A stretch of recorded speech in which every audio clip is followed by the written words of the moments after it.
430 000 euros? Pour un mème? C'est quoi? En août 2021, cette photo originale d'un mème a été vendue près de 430 000 euros. Mais alors, c'est quoi un mème? Les mèmes, ce sont des images détournées, visibles sur les réseaux sociaux. Ces objets de la culture populaire moquent l'absurdité de notre époque et tournent tout en dérision. Utilisés massivement par les adolescents et les jeunes adultes, ils sont devenus un outil de communication. D'un point de vue extérieur, ils ont un fonctionnement assez hermétique et opaque, puisqu'ils se nourrissent de références tirées des réseaux sociaux qui s'ajoutent les unes aux autres. Un mème est constitué d'une image et d'un commentaire partagé et repartagé de manière virale sur Internet.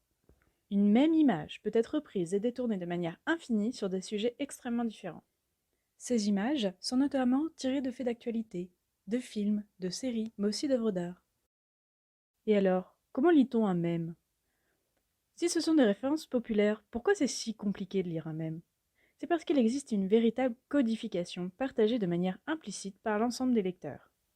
Pour vous aider à comprendre, voilà un petit dictionnaire du mème. Tout d'abord, il y a la caption, qui signifie légende en anglais. C'est la phrase sur l'image qui place le contexte et indique de quoi le mème va parler. Les astérix, c'est un code d'écriture qui permet de décrire l'action, l'état de la personne.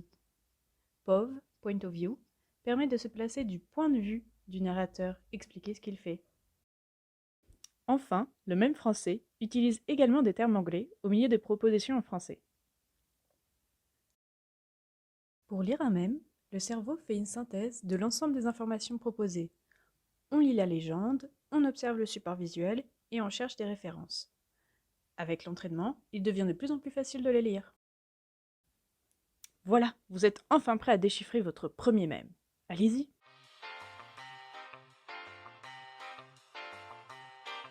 Mais pourquoi ça marche le mème? Aujourd'hui, les mèmes sont utilisés de manière massive. On en produit tout le temps sur tout type de support et de sujet. En étant partagés sur les réseaux sociaux, ils sont simples d'accès et sont des outils de création sans limite. Le mème est un véritable outil culturel et de communication.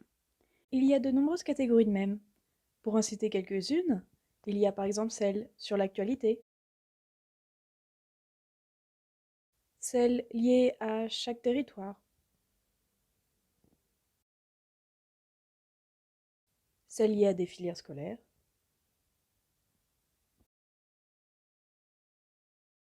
ou bien encore celles liées à des secteurs d'emploi.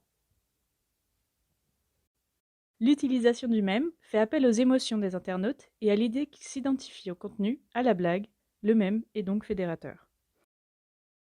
Il permet aussi de tourner en dérision l'actualité, d'en montrer l'absurdité. Le mème est donc grinçant et est un outil de critique politique.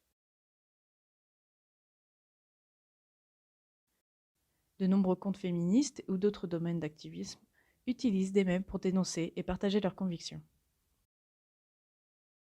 Pour conclure, le mème est avant tout un support humoristique qui jongle entre humour et satire et qui permet de fédérer toute une génération à travers le monde.